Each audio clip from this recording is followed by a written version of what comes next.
Terus juga pas perjalanan ke sini tuh lumayan macet Kak, karena kan lagi siang, lagi jam makan siangnya orang-orangnya. Kayak sebelum kita masuk ke pembahasan pertama, saya ingin memastikan dulu apakah kita sudah nyaman di tempat duduknya, atau ada yang bikin Keisha tidak nyaman atau kurang nyaman, boleh disampaikan. Nyaman sih Kak. Oh iya, saya ingin tanya, apakah Keisha baru pertama kali melakukan sesi wawancara? Itu kan pertama kali saya ikuti wawancara konseling juga Kak. Jadi ini pertemuan pertama kita ya. Jadi kita akan berbincang santai saja untuk hal-hal yang ingin kami ceritakan nanti. Nah, di sini itu tidak ada jawaban benar salah. Jadi kami itu bebas untuk menyampaikan perasaan, pikiran, atau ya hal-hal yang pernah kamu alami. Nah, saya juga ingin menjelaskan kalau informasi yang akan nanti kita bahas di sini, jadi apapun yang nanti kamu terus sampaikan kepada saya itu saya pastikan kerahasiaannya dan tidak akan saya sebarluaskan kecuali izin dari Keisha. Nah, terus tujuan saya di sini juga bukan untuk menghakimi Keisha atau menilai, tetapi di sini tuh kita memahami situasi yang sedang kamu alami atau hadapi. Nah, terus kita akan mencari sama-sama jalan alternatifnya yang bisa kita lakukan di mana dia kedepannya itu lancar. Terus nanti saya akan menyampaikan beberapa pertanyaan. Jika nanti ada pertanyaan yang kurang jelas atau yang kurang Keisha pahami, boleh disampaikan ya. Terus nanti Keisha akan menjawabnya jujur saja supaya kita bisa proses ini tuh bisa berjalan dengan lancar agar kita bisa nyaman juga ya konselingnya. Oh ya, sebelum kita mulai, apakah ada yang Keisha ingin tanyakan? Saya mau tanyakan, tapi ini di luar konteks dari konseling ini sih kan. Ya, boleh. Pas baru masuk ruangan, saya kayak langsung sembak gitu baunya. Aku mau minta sekalian dong parfumnya. Saya ruangannya. Ini sih saya beli dari brand lokal. Nanti kita nanti bisa skill soal pewangi ruangan ya. Oke, jadi sebelum kita mulai saya ingin kenal Keisha dulu ya, lebih nyaman juga. Jadi Keisha tuh sehari-harinya tuh bagaimana sih? Kalau sehari-hari sih Kak, kayak punya pekerjaan keluarga. Jadi bangun tidur, mulai dari bangun tidur itu udah ibadah dulu, terus lanjut ke tempat kerja. Di tempat kerja itu sih Kak lumayan nguras energi ya, karena banyak tugas, terus ketemu banyak orang, lingkungan yang toksik seperti yang lain saya ketemu lagi Kak. Terus juga pas pulang dari tempat kerja itu macet jalan dan sampai di kosan ya Kak, tidur dan itu kan udah jadi kayak keseharian itu cuma kerja. Jadi tapi ada nggak misalnya ruangan ada punya waktu luang? Kita tuh biasanya ngapain, melakukan hobi yang Keisha sukai atau bagaimana? Nah, kebetulan banget Kak, kalau ada waktu luang itu kebetulan kan saya suka banget sama pantai. Terus hobi saya juga berkaitan dengan pantai. Jadinya saya kalau ada waktu luang ke pantai kayak selancaran dan ombak gitu Kak. Nah, oke, kita mungkin bisa masuk ke pertanyaan. Boleh. Oke, tadi kita sempat mengenai stres di tempat kerja, apa kurang gimana tempat kerja. Nah, memang ada masalah apa sih di tempat kerja? Jadi Kak, tempat kerja saya itu menurut saya ya Kak, lingkungannya itu udah toksik. Rekan-rekan kerja saya sedivisi itu nggak ada yang maksudnya saling cerita sana sini, saling mengibahi. Terus juga atasan saya itu otoriter banget Kak, jadi agak tertekan kerja di situ. Jadi agak tertekan ya. Emang apa sih yang membuat Keisha itu kurang nyaman? Jadi ya, di tempat kerja itu Kak, teman-teman rekan kerja saya ya Kak, itu mereka biasanya kerja sambil gosipin orang lain. Terus terutama saya kan, karena kan saya baru naik pangkat lah istilahnya Kak, naik pangkat. Jadi mereka gosipin saya Kak gitu, jadi kurang nyaman. Nah terus dengan punya lingkungan yang kurang nyaman, jadi Kesha berpikiran bagaimana? Saya pengen pisan Kak. Resign. Kenapa bisa berpikiran untuk resign? Karena itu tadi Kak, tempat kerja yang kurang nyaman, lingkungannya toksik gitu, atasan buat kita ya, cuma banget resign. Jadi bukan soal pekerjaannya, tapi soal lingkungannya. Betul. Buat Kesha tuh kurang nyaman ya. Iya Kak. Jadi sejak kapan Kesha merasakan itu? Udah lama sih Kak, cuman kayak kurang nyamannya banget itu sekitar 6 bulan terakhir, dikarenakan juga saya baru diangkat ke jadi ketua dari divisi saya, jadi mereka lebih banyak mengunjingnya, lebih banyak mengibahi saya, jadi kurang nyaman 6 bulan terakhir ini.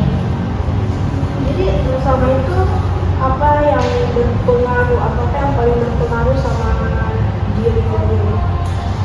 Harus sih Kak, waktu dulu saya sih Kak, karena kan mereka pastinya cerita-cerita mereka itu masuk dengan saya bodo amat kan, tapi tetap kepikiran Kak. Terus dengan atasan yang otoriter seperti itu Kak, membuat saya lebih tertekan, lebih mengganggu terus saya. Biasanya saya tidur tuh 7 jam per hari menjadi kayak sekitar 3 jaman lah seperti itu Kak. Jadi sudah sampai mengganggu jam tidur ya? Itu Kak. Benar juga ya. Nah kalau boleh tahu, sebenarnya kamu tuh masih suka nggak sih sama pekerjaan kamu yang sekarang ini? Kalau ditanya suka sama pekerjaan yang sekarang, suka banget Kak. Soalnya gajinya itu besar. Terus saya sangat minat di bidang ini, dan juga menurut saya passion saya banget nih bidang, jadi suka banget lah Kak. Jadi sebenarnya jadi benar-benar dari bukan tidak ada masalah di soal kerjanya, benar-benar dari lingkungannya. Ya Kak, betul. Oh ya, sebelum kamu berpikiran untuk resign, apakah kamu pernah kayak berbicara sama atasan atau HR?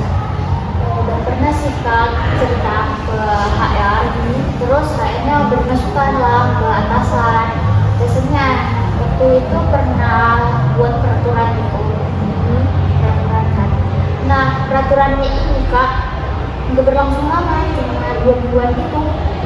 Setelahnya kembali lagi pada mode awal, mereka bertanya saya, mereka sebelum saya kalau lagi lewat pas itu sih Kak.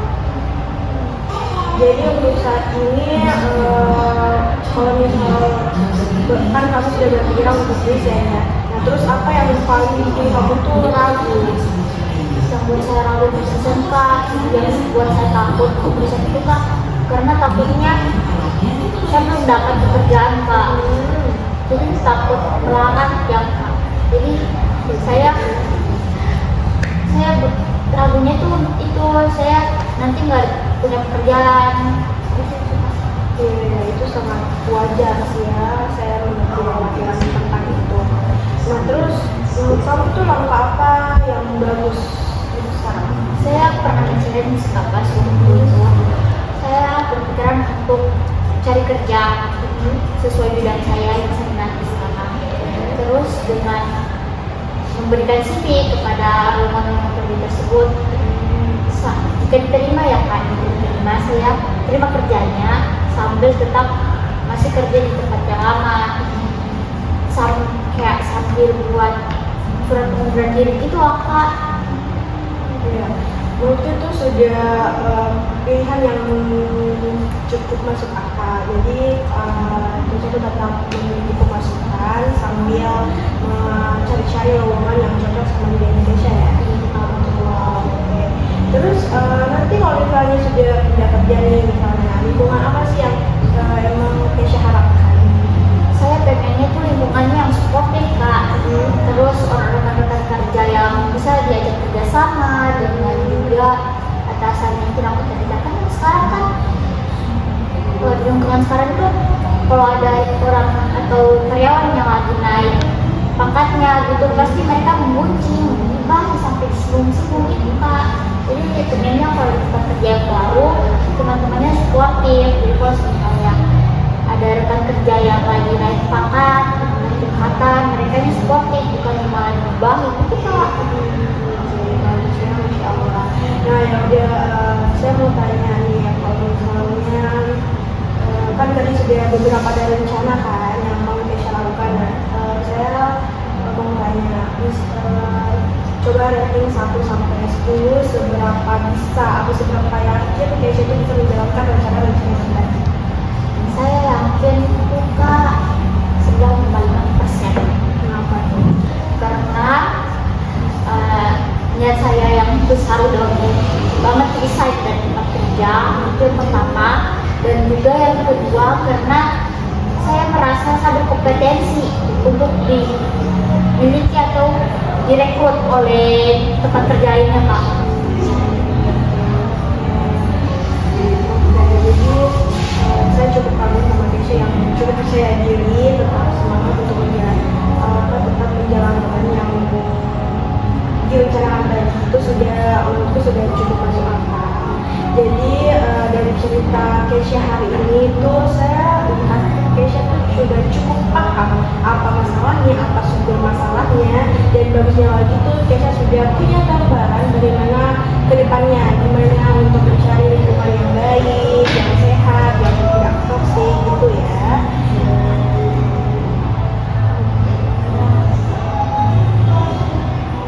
Saya berterima kasih banget kak cerita sama kakak, rasanya udah gitu loh kak, nggak dijudge untuk kalau saya cerita ya kan ke rekan kerja saya, mereka paling bilangin sabar, emang kerja di sini tuh banyak rintangan, harus punya sabar, orang-orangnya emang gitu. Saya bosan kak dengan kata-kata itu mulu, jadi saya sangat berterima kasih. Syukur alhamdulillah Kesha, kalau kamu senang saya lebih senang lagi. Dan semoga proses untuk mencari lingkungan yang Kesha mau dan lingkungan yang Kesha mau itu bisa berjalan dengan lancar. Terima kasih banyak kak, ini Allah. Terima kasih ya kak udah validasi perasaan saya, nggak dijudge. Sama-sama Kesha. Jadi semangat terus ya